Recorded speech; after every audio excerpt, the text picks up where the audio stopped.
अगस्त में प्रधानमंत्री मोदी का यूक्रेन दौरा प्रस्तावित। यूक्रेन के राष्ट्रपति जेलेंस्की से मिलेंगे पीएम मोदी। पहली बार यूक्रेन के दौरे पर जा रहे हैं देश के प्रधानमंत्री मोदी। और जंग के बीच प्रधानमंत्री मोदी का यह बेहद अहम दौरा माना जा रहा है। और इससे पहले भी प्रधानमंत्री कई बार दोनों देशों के बीच जारी जंग को रोकने की पहल कर चुके हैं।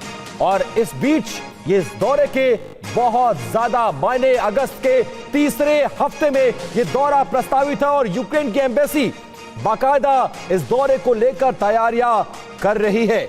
आपको बता दें कि कुछ दिन पहले प्रधानमंत्री मोदी ने रशिया का भी दौरा किया था और उसके ठीक बाद अब वो यूक्रेन के दौरे पर जा रहे हैं। माना जा रहा है कि इस दौरे के बाद इस जंग में एक बड़ा टर्निंग पॉइंट आ सकता है। और दो तस्वीरें देखिए, जुलाई में राष्ट्रपति पुतिन से मुलाकात हुई थी पीएम मोदी का, और अगस्त में यानी एक महीने के अंदर वो अब यूक्रेन जा रहे हैं। रशिया और यूक्रेन में युद्ध हो रहा है और दोनों देशों के राष्ट्राध्यक्षों से मुलाकात करने का कार्यक्रम प्रस्तावित। पहले ही रशिया के राष्ट्रपति से वो मिल चुके हैं और अब जेलेंस्की से मिलने का कार्यक्रम और यूक्रेन का दौरा प्रस्तावित और कीव दौरे पर भी जाएंगे। हमारे संवाददाता मनीष शाह हमारे साथ लाइव जुड़ गए। मनीष, पहले रशिया का दौरा, अब यूक्रेन का दौरा, और यह माना जा रहा है कि इस युद्ध का यह बड़ा टर्निंग पॉइंट हो सकता है। और इससे पहले आप जानते हैं कि कई बार पीएम मोदी इस युद्ध को रोकने की पहल कर चुके हैं। क्या एजेंडा होगा और क्या कुछ इस दौरे से निकलने वाला है, यह जरा तफसील से बताइए। बिल्कुल, देखिए, मुझे लगता है कि रूस यूक्रेन युद्ध जो कि तीसरा साल चल रहा है उसमें एक निर्णायक मोड़ होने वाला है। एक ऐतिहासिक दौरा प्रधानमंत्री मोदी का यूक्रेन का होने वाला है, जिसकी तैयारियां चल रही है। और इस दौरे का मुख्य लक्ष्य यही होगा, क्योंकि प्रधानमंत्री मोदी जब जुलाई में 8-9 जुलाई को रूस गए और तब उन्होंने रूस के राष्ट्रपति व्लादिमीर पुतिन से कहा था कि युद्ध क्षेत्र में समाधान नहीं निकल सकता है। और उसके बाद प्रधानमंत्री मोदी और प्रेसिडेंट पुतिन की लंबी बातचीत हुई थी, बल्कि दोनों नेताओं ने अकेले में भी बातचीत की थी। और उसके बाद इस दौरे की तैयारी हुई और अगस्त के तीसरे हफ्ते में इस दौरे का प्लान है, जब प्रधानमंत्री मोदी यूक्रेन जाएंगे, प्रेसिडेंट जेलेंस्की से मिलेंगे और वाया पोलैंड वो इस दौरे को करेंगे। और जब यूक्रेन में उनकी बातचीत होगी उसके बाद फिर अक्टूबर में उनका रूस जाने का कार्यक्रम है। तो वैसी स्थिति में ऐसा लग रहा है कि जब पूरी दुनिया को ये उम्मीद नहीं है कि रूस यूक्रेन युद्ध खत्म होगा या नहीं, तो शायद प्रधानमंत्री मोदी के यूक्रेन दौरे के दरमियान आप शांति होता हुआ देख सकते हैं। और इसके लिए एक बड़ी सार्थक कोशिश की जा रही है प्रधानमंत्री मोदी के द्वारा, जब वो यूक्रेन जाकर प्रेसिडेंट जेलेंस्की से मिलेंगे। जेलेंस्की ने खुद इसके लिए निमंत्रण दिया था। बड़ी बात यह है कि सिर्फ प्रधानमंत्री मोदी ऐसे हैं जिनमें दोनों पक्ष जिन पर भरोसा कर रहे हैं। तो वैसी स्थिति में एक निर्णायक दौरा साबित होगा। बिल्कुल मनीष, और ये निर्णायक दौरा कहा जा रहा है और क्रेडिबिलिटी इंडिया की बहुत ज्यादा ऊपर है, इसीलिए दोनों देशों के राष्ट्राध्यक्षों को भारत से बहुत ज्यादा उम्मीद है। बहुत शुक्रिया मनीष, इस जानकारी के लिए नजर बनाकर रखिएगा।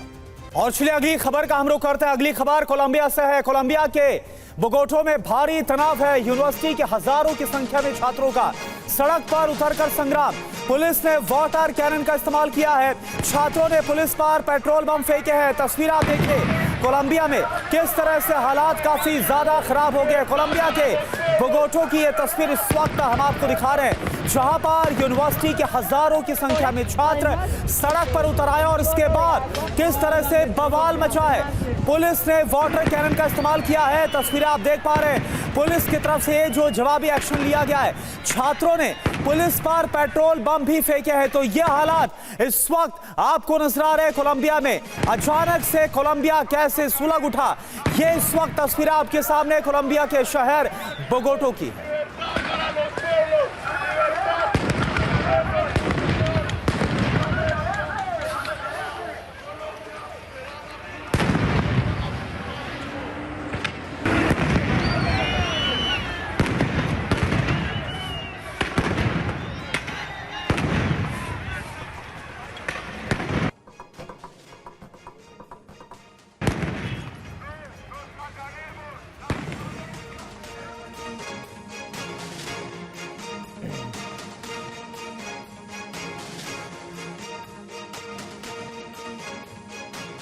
और अगली बड़ी खबर, बोगोटा नेशनल यूनिवर्सिटी के बाहर हजारों की संख्या में पुलिस बल को तैनात किया गया है। बोगोटा में पुलिस और छात्र इस वक्त आमने सामने अड़े हुए हैं। बोगोटा के कई इलाके में जनजीवन प्रभावित हुआ है। ये देखिए, पेट्रोल बम फेंका जा रहा है, पुलिस की गाड़ियों पर गोली चलाई जा रही है, आंसू गैस के गोले चलाए जा रहे हैं, छात्रों को कंट्रोल करने की कोशिश की जा रही है। नेशनल यूनिवर्सिटी के बाहर पुलिस को तैनात किया गया है और ये सबसे बड़ा सवाल कि आखिरकार आमने सामने ये हजारों की संख्या में छात्र और पुलिस वाले आमने सामने क्यों हैं। और ये दो तस्वीरें आप देखिए, कैसे पुलिस बल को सड़कों पर तैनात किया गया है। आमने सामने पुलिस बल और छात्र, हजारों की संख्या में छात्र को कंट्रोल करने के लिए। ये एक्सक्लूसिव तस्वीरें आप देखिए, कैसे पुलिस मशक्कत करती नजर आ रही है, लेकिन पुलिस के तमाम इंतजाम धरे रह गए जब छात्रों ने उग्र प्रदर्शन कर दिया। पेट्रोल बम फेंके जा रहे हैं, आंसू गैस के गोले चल रहे हैं और हालात बहुत ज्यादा बेकाबू, क्योंकि हजारों की संख्या में यूनिवर्सिटी के छात्र इस वक्त सड़कों पर उतरे हैं अपनी मांगों को लेकर और इसको रोकने के लिए पुलिस वहां पर तैनात की गई है। और चलिए अगली खबर का रुख करते हैं। खबर मिडिल ईस्ट से। अगले 24 घंटे में अरब में भीषण युद्ध संभव है। लेबनान पर हमला कर सकता है इजराइल, खबर यह आ रही है। आज ही अमेरिका से इजराइल लौट रहे हैं बेंजामिन नेतन्याहू। इजराइल लौटते ही नेतन्याहू कर सकते हैं बड़ा ऐलान, इसके संकेत पहले ही दे दिए गए थे बेंजामिन नेतन्याहू की तरफ से। अमेरिका दौरे के दौरान ईरान के साथ भी इजराइल का तनाव काफी ज्यादा बढ़ गया है। तो आज ही अमेरिका से वापस लौट रहे हैं इजराइल के प्रधानमंत्री बेंजामिन नेतन्याहू और इसके बाद बड़ा हमला हो सकता है, बड़ा ऐलान हो सकता है। फुल स्केल वॉर लेबनान के खिलाफ छेड़ी जा सकती है, इजराइल के खिलाफ। इससे पहले कल हमने आपको तस्वीरें भी दिखाई थी फुल स्केल वॉर की। पहले की क्या तैयारियां आईडीएफ की तरफ से, इजरायली डिफेंस फोर्स की तरफ से हैं।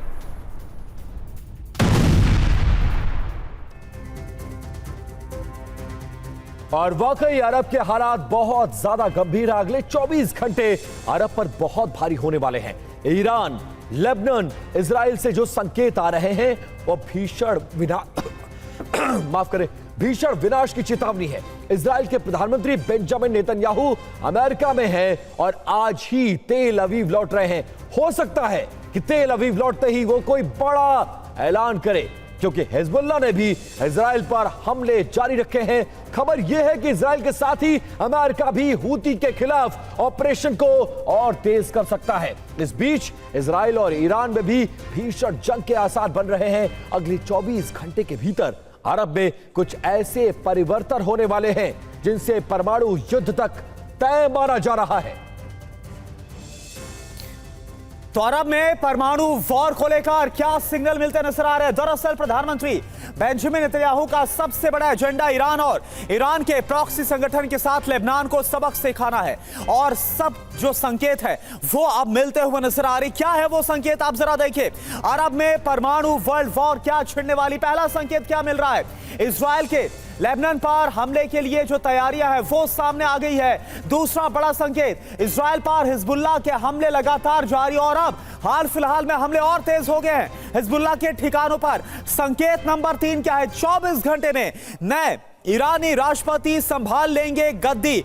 संकेत नंबर 4 क्या है, ईरान इजराइल युद्ध शुरू होने की आशंका अब है। तो ये संकेत मिल रहे हैं, यही वजह है कि ना सिर्फ लेबनान फ्रंट बल्कि ईरान फ्रंट भी इजराइल की तरफ से खोला जा सकता है। संकेत नंबर 5, हूती पर अमेरिका ब्रिटेन का बड़ा ऑपरेशन भी छिड़ सकता है, ये जानकारी सामने आ रही है।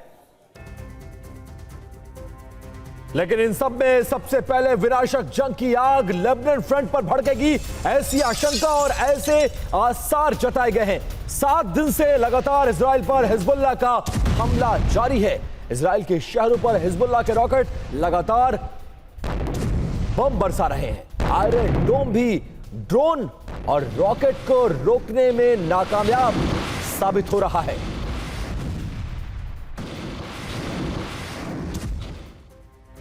तो आखिर हम क्यों ये कह रहे हैं कि सबसे भीषण जंग सबसे पहले लेबनान फ्रंट पर होगी, क्योंकि पिछले 24 घंटे में हिजबुल्लाह ने अनगिनत हमले किए हैं। पूरी जानकारी ग्राफिक्स के जरिए आपके सामने अब आप रख रहे हैं। 24 घंटे में इजराइल का पर हिजबुल्लाह का बड़ा प्रहार कैसे सामने आया, जरा देखिए। अल मनारा पर रॉकेट से हमला किया गया। इसके अलावा खबर यह कि शेबा फार्म सैन्य बेस पर अटैक को इजराइल की तरफ से अंजाम दिया गया। इजरायली बेस की इमारत पर रॉकेट हमलों को अंजाम दिया गया। सैन्य बेस पर FPV ड्रोन से प्रहार किया गया। इजरायली वायुसेना पर तीसरी बार हमला किया गया है और इसके बाद ये जो फ्रंट है और सुलगता हुआ नजर आ रहा है। दूसरा फ्रंट ईरान, जिसका जिक्र हम कर रहे हैं, और इसी के बाद अरब में भीषण युद्ध की आशंका तेज हो गई है। यह आशंका जताई जा रही है ईरान में मसूद पेजेश्कियान के कार्यभार संभालते ही और बेंजामिन नेतन्याहू की आज अमेरिका से लौटते ही ईरान इजराइल की जो जंग है वो शुरू हो सकती है और ईरान इसकी तैयारी करके भी बैठ चुका है। बड़ी खबर क्या है और पूरी जानकारी आपके सामने ग्राफिक्स के जरिए। ईरान का वॉर प्लान क्या सामने आ रहा है? ईरानी सेना प्रमुख ने अब वार्न कर दिया है, चेतावनी दे दी है, ईरान से टकराने वाला देश खत्म हो जाएगा। और आप जानते हैं कि इस वक्त ईरान का सबसे बड़ा दुश्मन कौन है? तो वो है इजराइल। मसूद पेजेश्कियान ने हुसैन सलामी इस्माइल कानी को लेबनान सीरिया भेज दिया है। इस बाबत इजराइल पर हमले की तैयारी में ईरान के दोनों बड़े सैन्य अफसर नजर आ रहे हैं। तो ये जो तमाम संकेत मिल रहे हैं, ये जो ईरान की तरफ से एक्शन हो रहा है, जो एक्शन लेबनान की तरफ से हो रहा है और जिस तरह से इजराइल तैयारी करके बैठा है, इसके बाद क्या होने वाला है इसी को जानते हैं। मनीष झा हमारे साथ लाइव जुड़े हुए हैं। मनीष, सवाल यही है कि इजराइल तैयार बैठा है लेबनान के खिलाफ, लेबनान की तैयारी और अब ईरान की भी तैयारी इजराइल के खिलाफ होने क्या वाला है? बिल्कुल, देखिए मध्य पूर्व में महायुद्ध हम होते हुए देख रहे हैं और उसका बड़ा रीजन यही है कि इस वक्त जो हालात बन रहे हैं, प्रधानमंत्री नेतन्याहू के इजराइल लौटने के बाद लेबनान के खिलाफ टोटल वॉर कभी भी शुरू हो सकता है। अगले 24 घंटे या 48 घंटे आप कहें तो उस दृष्टिकोण से बेहद महत्वपूर्ण है। देखिए, प्रधानमंत्री नेतन्याहू को कुर्सी पर बने रहने के लिए एक जंग चाहिए और वो जंग के लिए अभी सबसे मुफीद है इजराइल के लिए लेबनान पर टोटल अटैक करना। और इसके लिए इजराइल ने अपनी पूरी तैयारी की है, फुल रिहर्सल किया है कि पहाड़ी इलाके में कैसे युद्ध लड़ना है, कैसे आमने सामने की लड़ाई लड़नी है, अगर लेबनान की तरफ से मिसाइल हमले हुए तो कैसे अपने सैनिकों को आग से बचाना है। तो इस तरह की तमाम तैयारियां कर रखी है और इसीलिए मध्य पूर्व अभी पूरी तरह से युद्ध की आग में झुलसने वाला है, ये साफ तौर पर दिखाई दे रहा है। जी बिल्कुल मनीष, और अरब से इस जंग से निपटने के लिए पूरी तैयारी कर रखा है इजराइल। बहुत शुक्रिया मनीष इस जानकारी के लिए। आप नजर बनाकर रखिए, आपसे अपडेट लेते रहेंगे। आगे बढ़ते हैं अब खबर पाकिस्तान से, जहां हालात हर दिन बदतर हो रहे हैं। पाकिस्तान के इस्लामाबाद में रेड जोन को सील कर दिया गया है। संसद भवन के बाहर डी चौक पर धरने पर बैठे हैं हजारों की तादाद में प्रदर्शनकारी। रात भर शहबाज शरीफ सरकार के खिलाफ ये नारेबाजी जारी है। तस्वीरें आप पाकिस्तान की देख रहे हैं, जहां पर एक बार फिर से जनता विद्रोह करने के लिए सड़कों पर उतर चुकी है।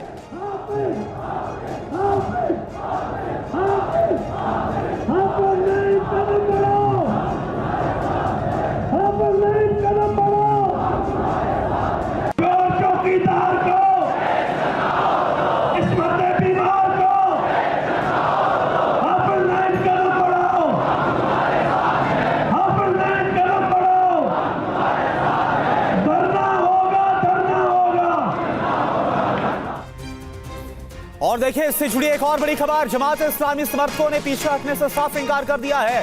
जमात के समर्थन में हजारों कार्यकर्ताओं ने मोबाइल टॉर्च भी जलाई। ये देखिए आप तस्वीर, सरकार के खिलाफ प्रोटेस्ट में अभी तक 1500 कार्यकर्ता गिरफ्तार किए जा चुके हैं। तो शहबाज सरकार के खिलाफ ये बड़ी चुनौती अब खड़ी हो गई है।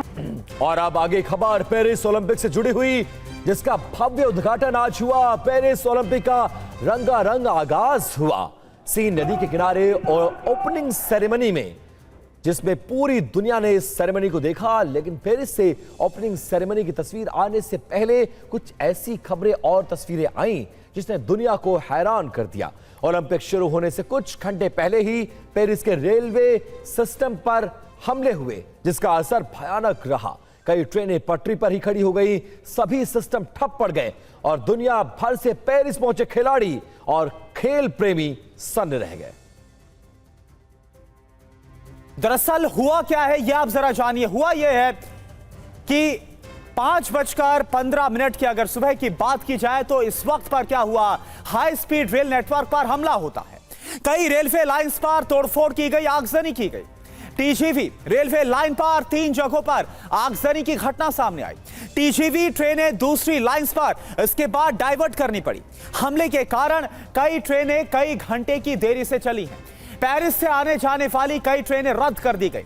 अटलांटिक उत्तर पूर्वी लाइन में भी तोड़फोड़ हुई है। पूरे फ्रांस में 8 लाख से ज्यादा रेल यात्री प्रभावित हुए। ये हालात इस वक्त है।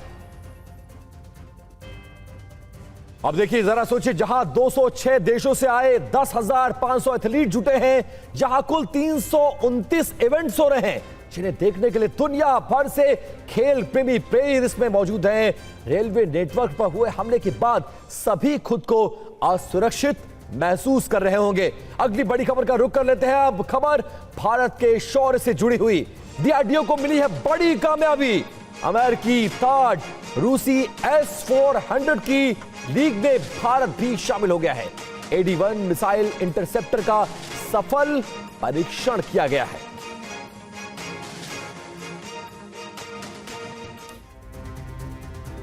तो भारत के रक्षा अनुसंधान और विकास संगठन ने इतिहास रच दिया है। डीआरडीओ ने AD-1 मिसाइल इंटरसेप्टर का सफल परीक्षण किया है और इसी के साथ भारत उन चुनिंदा देशों की कतार में शामिल हो गया है जिनके पास अपना खुद का बैलिस्टिक मिसाइल डिफेंस सिस्टम है। AD-1 मिसाइल इंटरसेप्टर की तुलना अमेरिका के थाड और रूसी S-400 मिसाइल सिस्टम से हो रही है। इन दोनों की गिनती दुनिया के सबसे शक्तिशाली एयर डिफेंस सिस्टम में की जाती है।